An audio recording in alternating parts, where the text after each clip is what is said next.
Welcome back to the After Hours Society podcast, fellow deep divers. Yeah. Today, we're diving into a real-life love story. Oh, cool.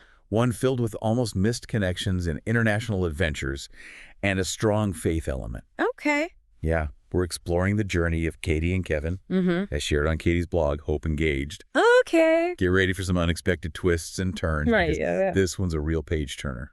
So what's so interesting about this story? Well, what's fascinating is Okay. how it reveals the power of seemingly insignificant moments. Oh, okay. We'll see how those almost met instances, Yeah. those little coincidences, Yeah. actually foreshadowed their eventual coming together. Oh, wow. It's almost as if fate was subtly nudging them towards each other all along. I like that. Yeah, so let's rewind to the beginning. Okay. We learn from the blog that Katie and Kevin's paths Mm-hmm. nearly crossed several times before they actually met.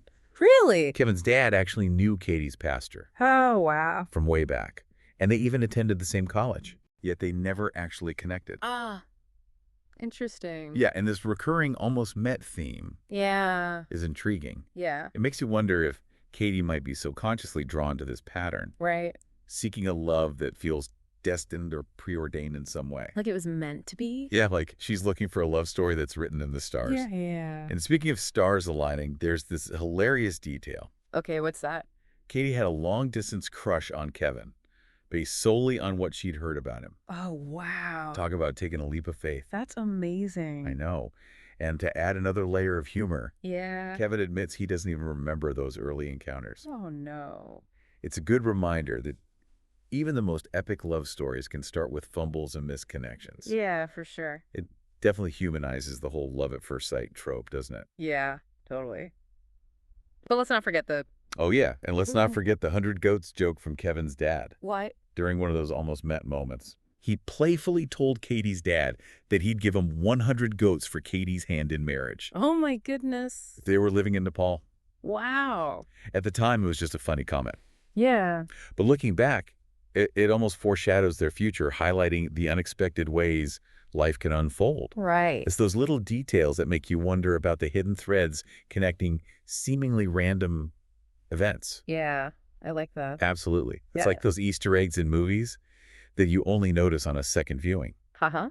Now, after college, their paths continue to diverge and converge. Yeah, okay. Katie embarked on a teaching adventure in Thailand, Cool. while Kevin ended up working on, wait for it, What? Katie's family's rice farm. What are the chances? What are the chances, right? That is wild. This Yeah. delightful twist showcasing the unpredictable nature of life's journey. Totally. And it's this geographical dance that adds another layer of complexity to their story. Yeah. Even though they were both in California, they were still miles apart. Yeah.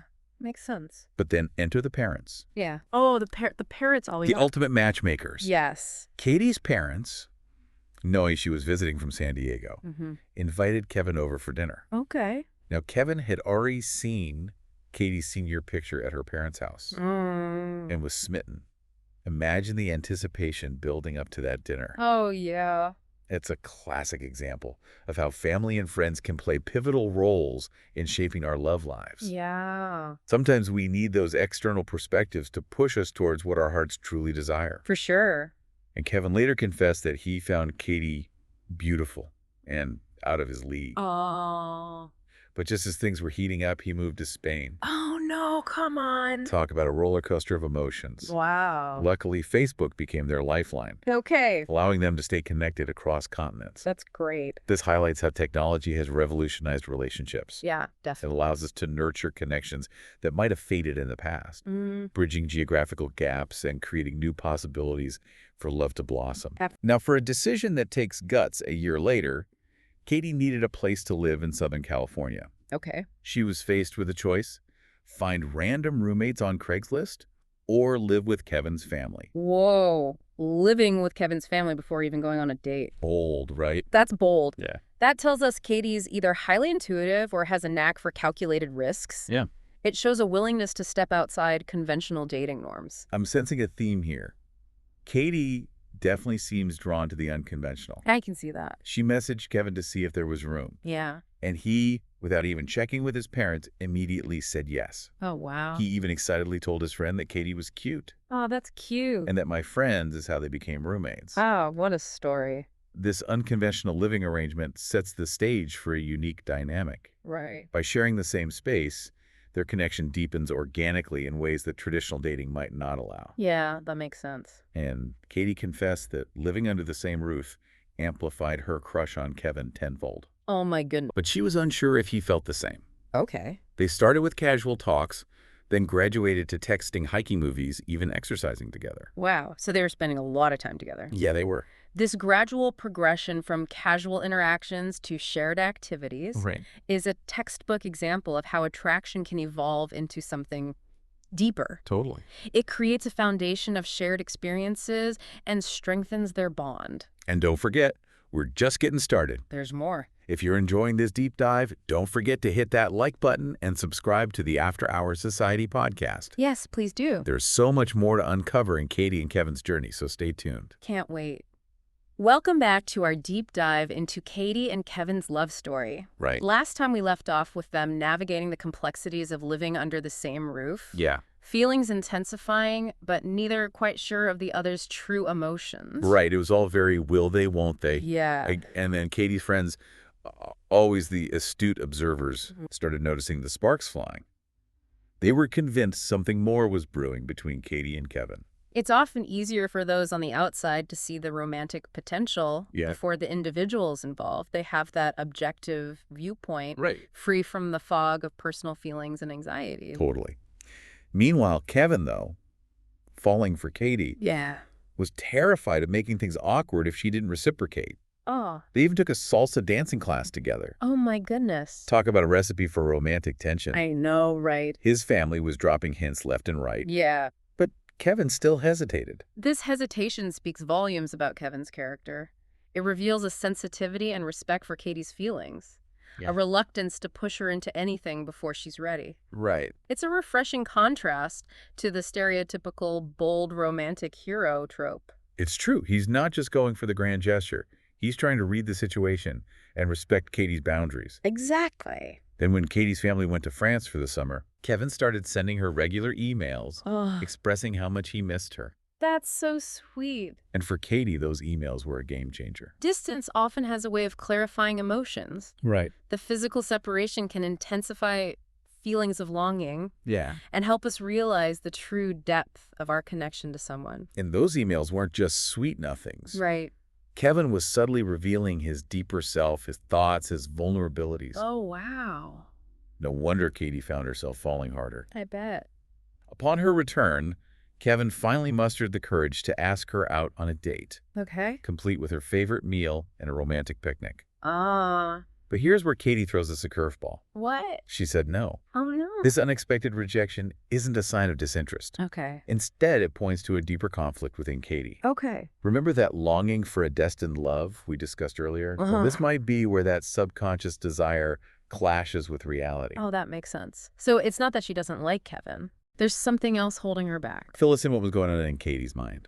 Katie reveals in her blog that her lifelong dream of overseas missions played a major role in her hesitation. Oh, This wasn't just a casual interest, it was a deep-seated calling. wow. And she hadn't yet gauged where Kevin stood on this significant life choice. That makes sense. Yeah, It's one thing to be head over heels in love, yeah, but quite another to align your life's purpose with another person's, right.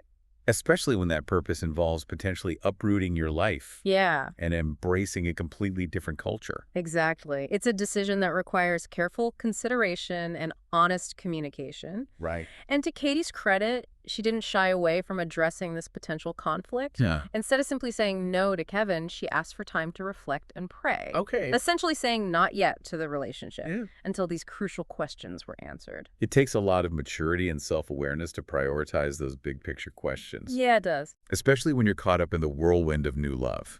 Yeah. So did they manage to sort things out? They did. And rather quickly, within a week, they decided to give the relationship a shot. Really? Katie admitted to feeling scared, but also a profound sense of peace about moving forward with Kevin. Okay. It seems like their shared faith played a significant role in navigating this uncertainty. It's often said that love requires a leap of faith, and in this case, it seems their faith provided a safety net. Yeah.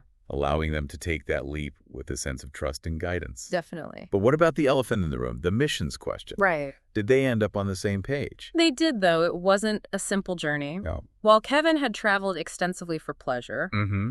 the idea of dedicating his life to service abroad was new territory. Yeah. They began having deep conversations about what a shared life focused on missions would look like. Those conversations must have been intense. Yeah. It's one thing to be passionate about something individually, but quite another to envision how that passion will intertwine with another person's life, dreams, and ambitions. Absolutely. And their commitment was put to the test sooner than expected. Oh. Just 2 months into dating, Katie traveled to Kenya for a month-long work trip. Wow. This separation early in their relationship could have easily derailed their progress, but instead it became a catalyst for deepening their connection in an unexpected way. Welcome back to the deep dive. Yeah. When we lift off, Katie was embarking on a month-long trip to Kenya, Right. a potential hurdle for a budding relationship. Right. But as we're about to discover, absence can sometimes make the heart grow fonder. Yeah. And in this case, it revealed a lot about Kevin's character. Indeed. Instead of letting distance create a rift, Kevin turned it into an opportunity to demonstrate his commitment and thoughtfulness. Yeah? He surprised Katie at the airport with 26 letters, one for each day she'd be gone. 26 letters. That's not just romantic, it's strategic. By ensuring he was on Katie's mind daily, Kevin was subtly reinforcing their connection. But it goes beyond mere strategy. Those letters also revealed a depth of character and a willingness to be vulnerable. Absolutely. Katie mentions in her blog that she cried every morning reading those letters. Wow. It wasn't just the romantic aspect. She felt God speaking to her through Kevin's words, encouraging her and affirming their shared faith. So these letters weren't just love notes. They were spiritual sustenance, strengthening their bond on multiple levels. It's a beautiful testament to the power of written words to bridge physical distance and nourish emotional intimacy. And when Katie returned from Kenya, their commitment to a shared, mission-driven life was put into action. Okay. They began working together in a low-income immigrant neighborhood, even choosing to live in separate guys' and girls' homes within that community. This speaks volumes about their dedication. It wasn't just about talking the talk. They were walking the walk, immersing themselves in a community far removed from their own comfort zones. What kind of work did they do?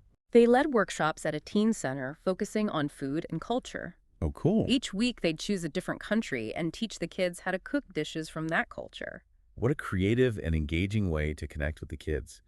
Not only were they sharing their love of different cultures, but they were also fostering a sense of community and belonging through the shared experience of food. And for Katie, it was an opportunity to witness Kevin's heart for service firsthand. She saw his natural ability to connect with the kids, his genuine care and compassion shining through.